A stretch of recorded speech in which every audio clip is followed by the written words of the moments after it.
Hey besties, welcome back to May's Corner, where I literally yap about everything and anything, and I am your host, May, J May, whatever you want to call me. And on today's episode, we're going to be talking about living in two worlds as an immigrant daughter. This is going to be a part of my series called the Immigrant Daughter series. Text here, just kidding, I'm probably not going to add a text there, but yeah, we're just going to talk about the things that I struggled with as an immigrant daughter till this day, because there's just so many things that I had to adapt as an immigrant when I was a little kid and now has transferred over into my adult life. But before we get into it, you already know we gotta have our sip of the week. And today's sip of the week is matcha from my favorite matcha spot here in Seattle. It's called Mina's Matcha. Oh, here you go. I love her matcha so much. The owner of this place is such a queen. She's also like a healthcare baddie and she owns her own matcha shop. Like, what? Girl. I feel like I was just talking to the owner about this and one of the workers there today. I feel like a lot of healthcare workers nowadays, with the help of social media, we are pursuing like other things besides our healthcare jobs, like outside of our healthcare careers. And we're just like these multi-passionate people and multi-dimensional. And we're just, yeah, it makes me really happy to see, because I'm also like on that journey with my podcast and like with my shuffle dancing, but I'm still working like my healthcare job, because we don't need to stick to one thing. Like, we really, truly don't. We can have other passions. We can have other things going on in our lives, and we cannot put ourselves in a box. Okay? Period. Okay, let's take a sip here.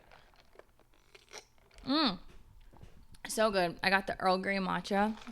They have a lot of specialties. Like, they have banana pudding, cream, ube, but I can't have those with the creams on top because I don't drink or eat dairy anymore, so I have to do just regular matcha nowadays. So yeah, anyways, that's my sip of the week. And my life has been so busy lately. I've been doing like a lot with shuffle dancing. I taught my first choreography class last week, and we're also still planning the shuffle battle that's happening here in August, so that's taking up a lot of my time. And like on top of that, I'm also like practicing like my own dance and really just expanding my style as a freestyle dancer. So that's been taking a lot of my time, but it's very I can't talk right now. It's very rewarding to see myself pursue all of these things. And it's really healing a lot of my inner child, because a lot of the things that I'm doing now, like starting this podcast and shuffle dancing, are things that I've wanted to do my whole life. So yeah, that's what's going on in my life. So without further ado, let's get into it. And also, do you guys like my shirt? Ohana. This was a shirt that we gave out to our guests when I did my shuffle retreat in Hawaii with my friend Kento, which was a very, very good success. Very great success. It was awesome. Kento, hi. If you're watching this, love you, bestie. Okay, let's get into it. Also, I may have Kento on this podcast one day, guys, so watch out. Okay, let's get into it. I have my notes here because obviously, as someone who has a really bad attention span, we need our notes to keep ourselves on track. Okay, so today's episode is talking about the best of both worlds. So if you guys watched my last video, I am from the Philippines. I moved to the States, or Hawaii, when I was 8 years old. So I basically grew up in a Filipino household. I lived with my grandparents and my two aunties, and everything that we did in that house was strictly Filipino. You know, we ate Filipino food all the time. We didn't have like any American food. The way we cleaned was very different. Like, our brooms are different from America. We wore our what's it called? God, I cannot talk. Am I nervous? maybe. Anyways, we wore clean slippers in the house. We had like our house slippers. I don't see a lot of people doing that really in here in America or in the States. Also, I grew up with no dryer. Okay, I grew up hanging my clothes.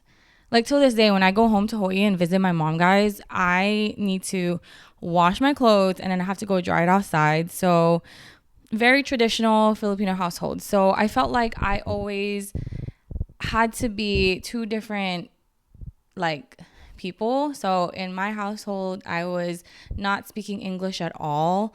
My grandparents can't speak the best English, so I was talking in Ilocano and then Tagalog with my mom. So I was just like living this like double life, like Hannah Montana, like you get the best of both worlds type shit, you know?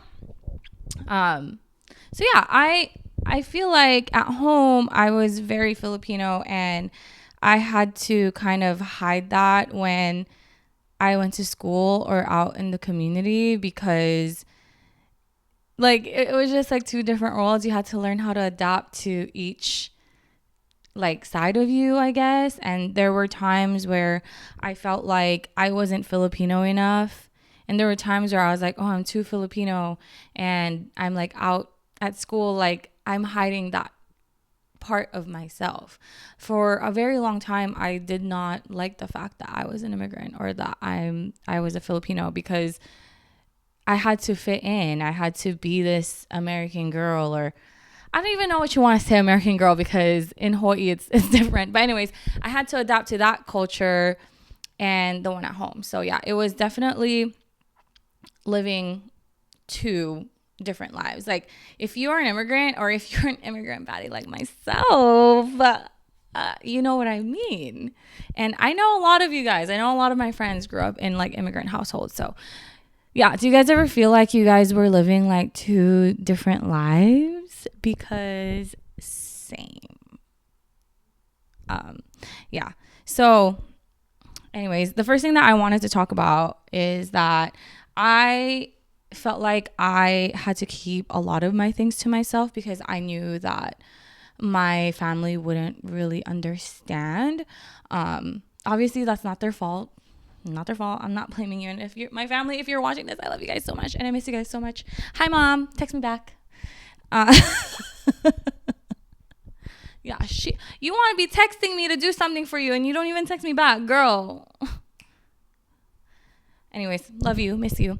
But yeah, I felt like I had to keep like a lot of things in because I knew my family wouldn't understand like the school system, right? Like I was just thrown into the fire. Like, here you go. Here it is. I didn't really understand how the school system in Hawaii worked. I didn't understand it.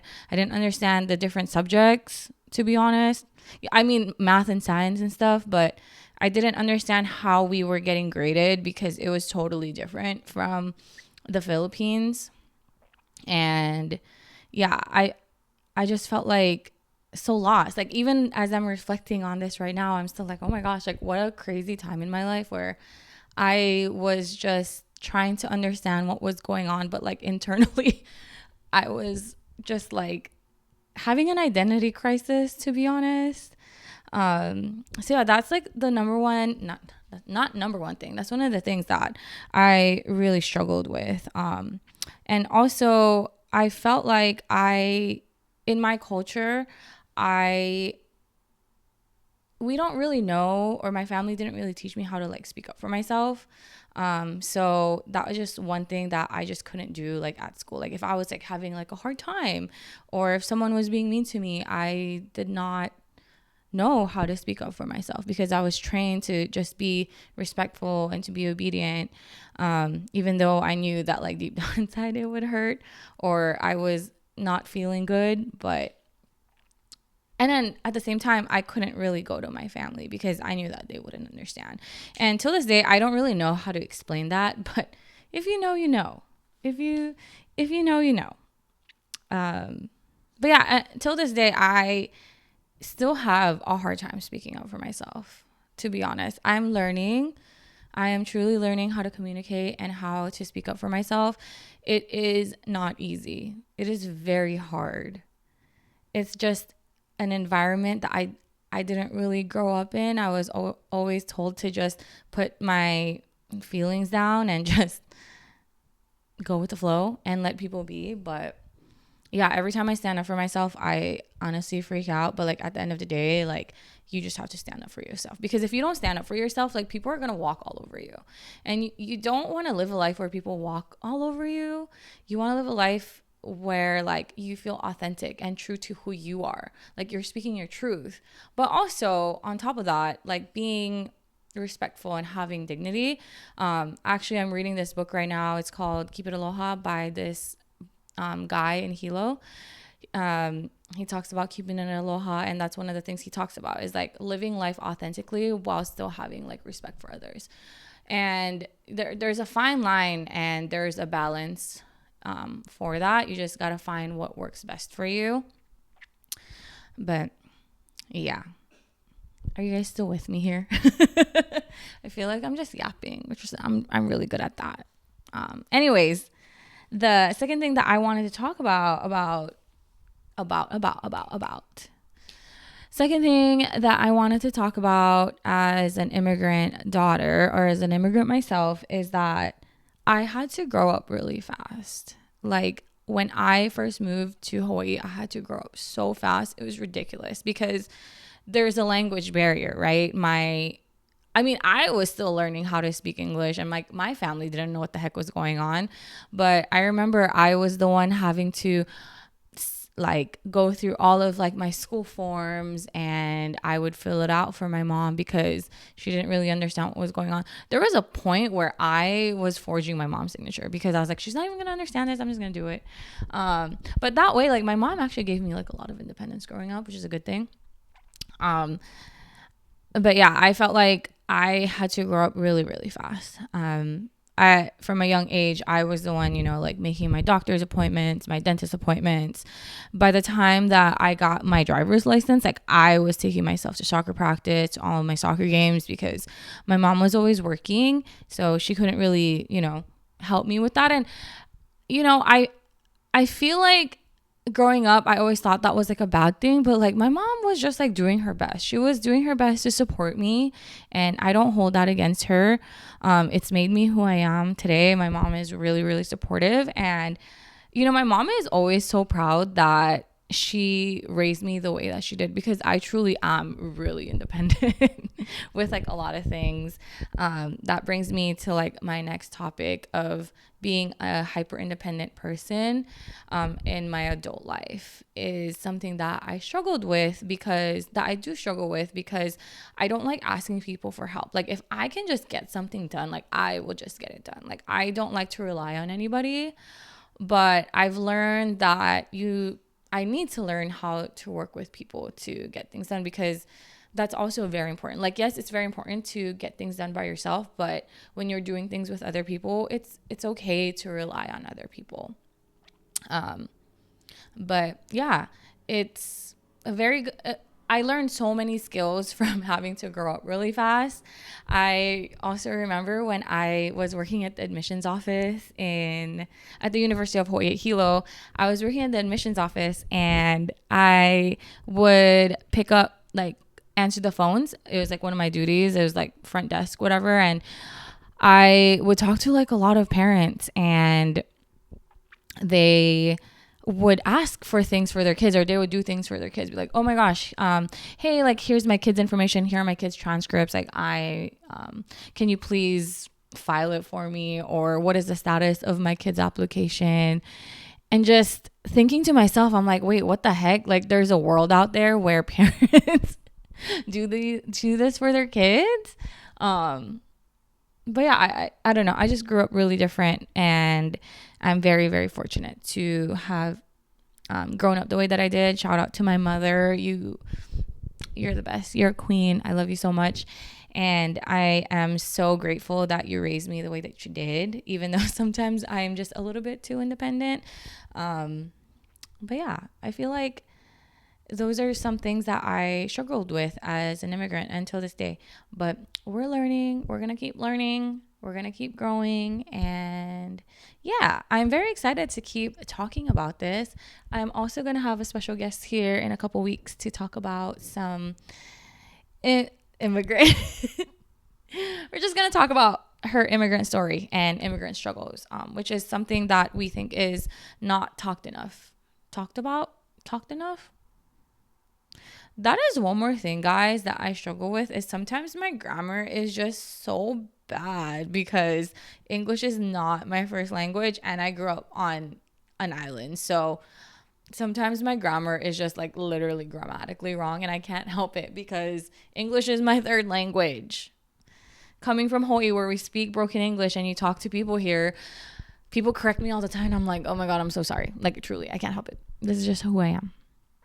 But anyways, I hope some of that like resonates with some of you guys, especially the ones who grew up in immigrant households. We are very special. We are very special people in the best ways. We're hardworking. We're very kind. But yeah, I'm very excited to keep talking about this. But before I go, we have to talk about my small wins of the week. I think I'm gonna call them my little joys of the weeks, because it's been so long since I did a podcast episode. So let's get into it. Let's get into my little joys of the week. Sorry. I lost my focus there for a little bit. My little joys of the weeks is that I started running again. Literally yesterday with my partner, I ran a mile. I walked a little bit of it because I was literally dying. I was like, there was like this little hill we were going up and I was like, oh my God, I can't do this. And I don't like running, but I need it for just overall, for my cardiovascular health. You know, a lot of people demonize cardio, but girl, we need it. Like, how are you going to go lift and not be able to like not run, but I don't know what I'm trying to say here. Like people are over here like all about aesthetics, but like you tell them to go like on a run or something, they're like freaking dying. And I need good cardiovascular health for my dance. So yeah, I'm in my running era, I guess. And the next joy of the week, small win of the week, is that I taught my first choreography class, which was so amazing. Thank you to everyone who came out. Teaching is a skill that I will continue to keep pursuing, and I'm not going to be perfect. I definitely made mistakes when I was teaching my class, but it has been a long time coming. I've been wanting to teach my class for so long. So yeah, I'm very proud of that. And the last one is that I started not scrapbooking, but I started junk journaling. I've literally been trying to not scroll on my phone so much. So I'm trying to pick up like all of these like other hobbies and habits. But yeah, I started junk journaling. And if you don't know what junk journaling is, it's basically just taking like a bunch of junk that you collect, whether it's like receipts or if you like go out to shop or if you go sightseeing somewhere and there's like little pamphlets and stuff. You just take all of that junk and put it in like a scrapbook, and it's been really helping with like my creativity, honestly, because every time now that I'm out, when I see like a piece of junk, I'm like, oh my God, like how can I create art with that? So yeah, if you ever want to try it, let me know. It's a very good and fun habit to have. It's also basically free because you're just getting junk from the outside world or things that you have around your house. You know, obviously I had to buy like my glue stick and my journal, and I bought like cardstock paper, like the background paper that you put on. But my goal for junk journaling is like to try and not buy more things to create art. But yeah, it's been so fun. I really highly recommend it. And if you have any questions, let me know. But anyways, I'm going to go ahead and wrap up this episode, and we're going to keep talking about this. We're going to keep talking about the immigrant struggles because I know there's a lot of you out there who are just like me. But anyways, besties, I'll see you guys on the next one. Bye. Peace out.